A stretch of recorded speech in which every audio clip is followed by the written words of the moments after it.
Hey guys, how you doing? This is JP Saricolia coming to you once again with another episode of HF Heroes, my podcast. I hope you're having a good start of the week. I hope everything works out for you, whatever plans you have for this week. Now, today I want to expand on a episode of last week where I talk about really about Sideshow and the 12 days of Sideshow. Of course, we just came out of it. We have all the reveals. A lot of people are excited. There's a lot of exciting news, but also a lot of so exciting news. And I want to discuss that. I want to explore of that, give my opinion in regards to it and see if really we can concur on this and we can share some ideas. Of course, we saw the reveal of Batgirl premium format figure. This is not the first Batgirl from Sideshow. This is going to be actually the second one. The previous one has a museum pose. This is an action pose, very dynamic. I really like the piece. It's very youthful, I like the pose, the design. I know this is going to present a challenge for a lot of people that actually love their statues to have a kind of standard so they can display them together. So this is going to be completely separate from that. This is more like a standalone piece. I think, in part, Sideshow is kind of taking a gamble with it. I know a lot of people are going to buy it. I like it. I like the design. Very cool piece. I know some people are not fans of these premium formats when there is like with the cape. Because of course, sometimes on the proto, they look phenomenal, but when you receive them, there's a lot of challenges with the cloth. If there's some fake leather or, the way you hang, sometimes they don't look as great. So I know a lot of people are going to have a challenge for it. And I think that people are a bit divided because of this piece. But in my opinion, I like it. It looks cool. Now, we also saw the Gladiator Hulk maquette. This is sculpted by Daniel Bell. Daniel Bell he's very famous right now. I think among all collectors, Sideshow collectors, they love his work. He's from Argentina. He is very good. He comes from a very good school of sculpting. He is self-taught, but for those who have been followed this hobby, the people that are been in this hobby and you follow sculptors and artists, Argentina has some of the best sculptors in the world, in my opinion. Has one of the best schools of sculpting. I think, of course, led by Martin Canale, who, in my opinion, is the godfather of sculpting. Modern sculpting, in my opinion, the godfather of what Sideshow has done.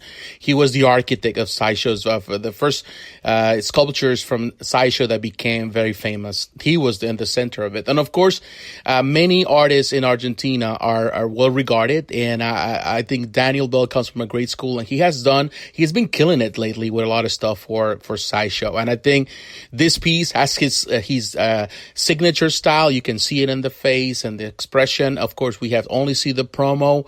But we will get to see more, of course, when San Diego Comic-Con comes around or perhaps before that. So we'll see.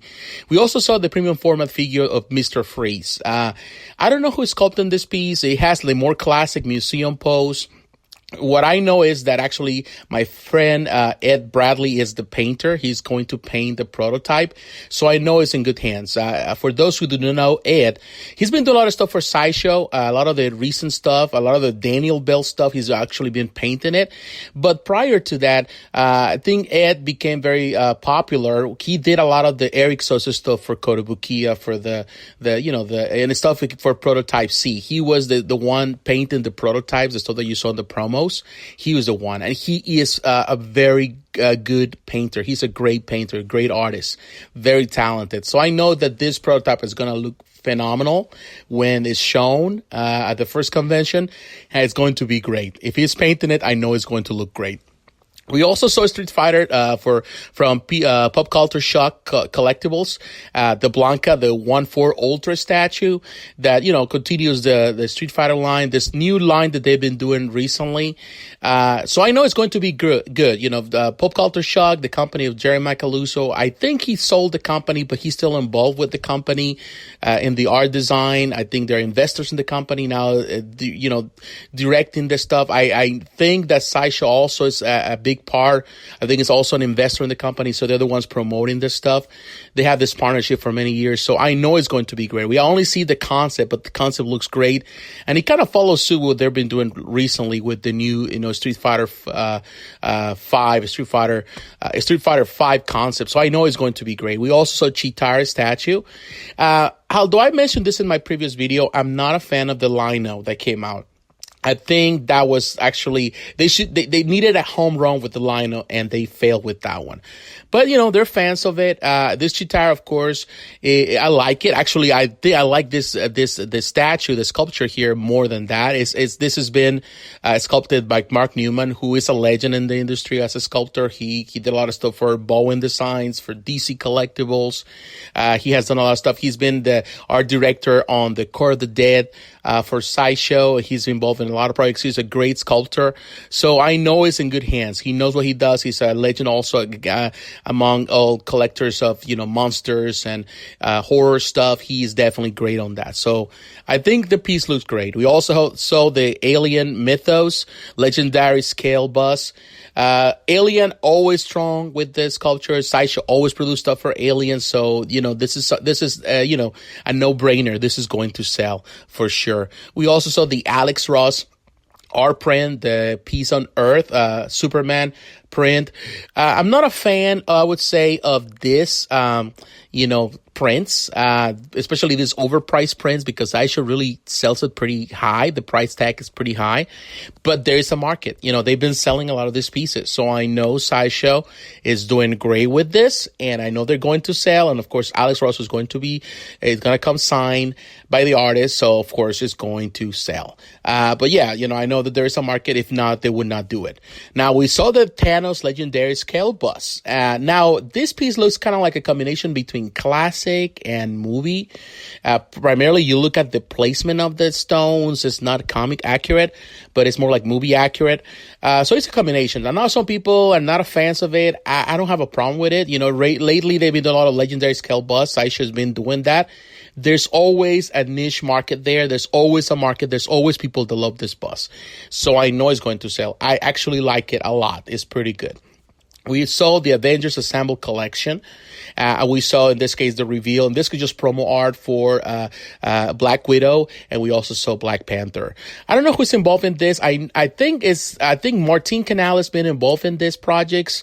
I think also Daniel Bell is involved in this project. So I don't know exactly who's going to do it. But I know it's going to be good. They've been very steady with this line, with the Avengers Assemble, and they've been pretty fast with it. We already have a Hulk. We already have a Captain America, Iron Man. I think we have a Thor, I'm not mistaken. So, they continue on. They keep growing this. So it's pretty good. What came out of the left field, in my opinion, was Daya Torres. Daya Torres, I was not really expecting it to happen, but really it's a welcome addition. For those who do not know, a lot of people it was kind of funny because a lot of people do not know who Daya Torres is.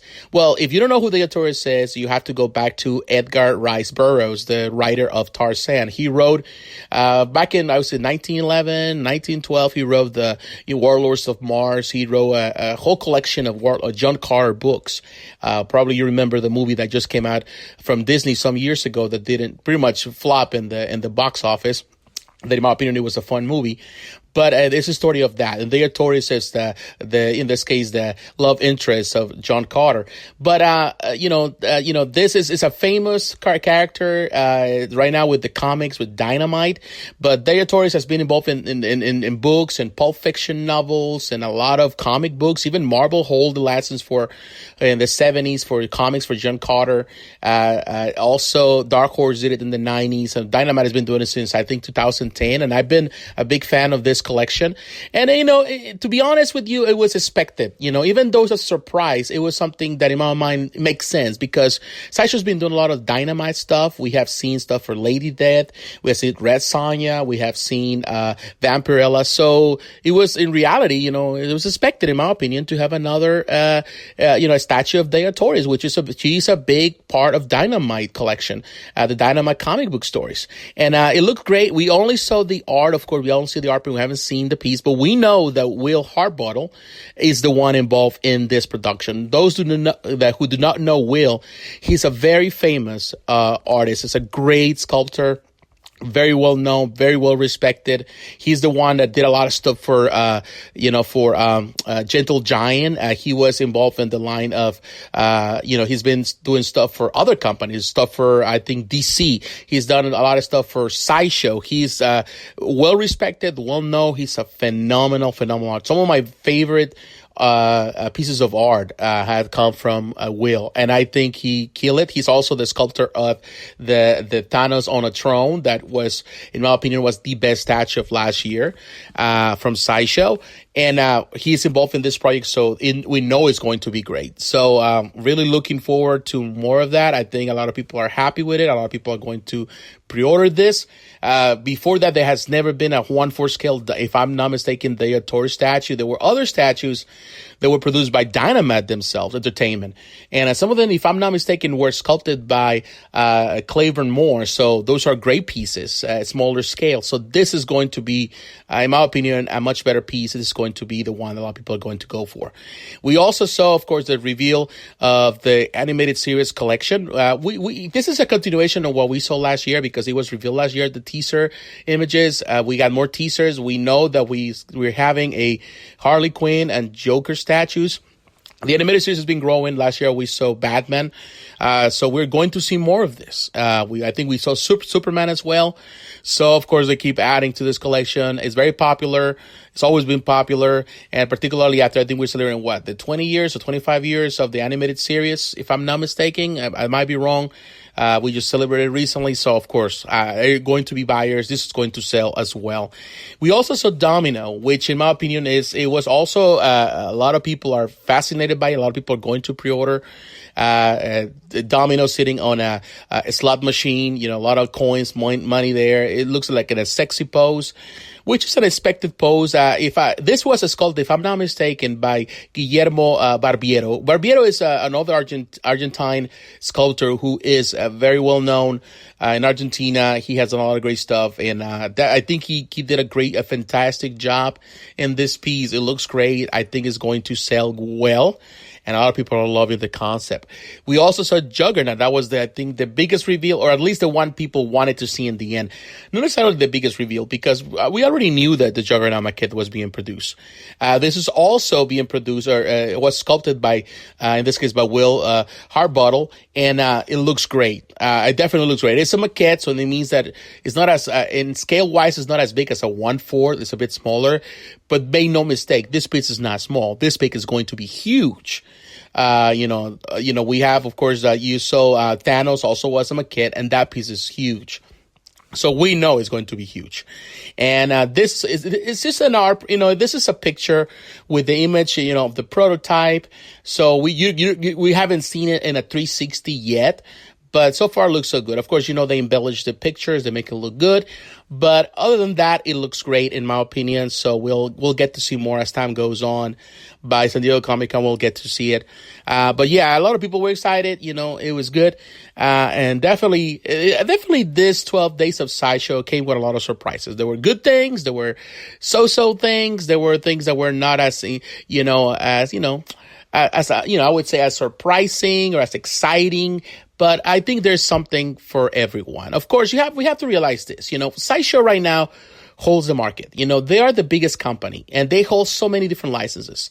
And you have so much time and so much, money that you can invest into something. You have to please everyone. It's hard. There's a lot of Marvel fans, a lot of DC fans. But besides that, you have people that love other stuff. There's so many lines that they have created.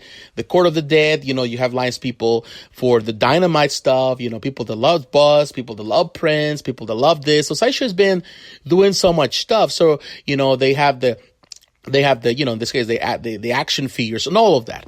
So trying to please everyone is always going to be hard. I think they, really do an overview of everything. It seems that it was fair for everything. It wasn't as exciting, I would say, but I think it covered a lot of bases, a lot of stuff, for a lot of people. So in the end, it wasn't as bad as, I would say. Still, I feel that, up to this point, I feel the Sideshow is playing it safe as much as they can. Based on what they're producing and based on the competition, reality, even though there's some competition by other companies, not necessarily means that Sideshow is feeling the heat. They have covered the market so well. They're the biggest. They have the hegemony. They have the control of the market. They dictate the timing. They dictate the way things are set. And as long as they can do it, they will play it safe no matter what. So I don't know. It's simple economics. So what do you think? Are you excited for any of this? Any piece that you actually, you're happy that the reveal? Are you disappointed? Were you expecting more? I know there were a lot of pieces people were hoping for and they didn't come out. They were hoping for a flash. And they were hoping for other stuff, but it didn't pan out. So what is your opinion? What do you think about the 12 days of Sideshow? You think it was a big disappointment or there were some surprises for you? Are you excited? Are you ready to pre-order? Please share your thoughts below. I would like to hear them. So please like, comment, and subscribe if you're watching this on YouTube. Share this podcast with your friends. If you want to support this channel, support my podcast, consider just doing it through Patreon account. Anything you can do to help. Any financial support will build this channel, help me to build it even more. So once again, thanks for watching. Thanks for listening, and God bless you. I'll talk to you again. Bye-bye.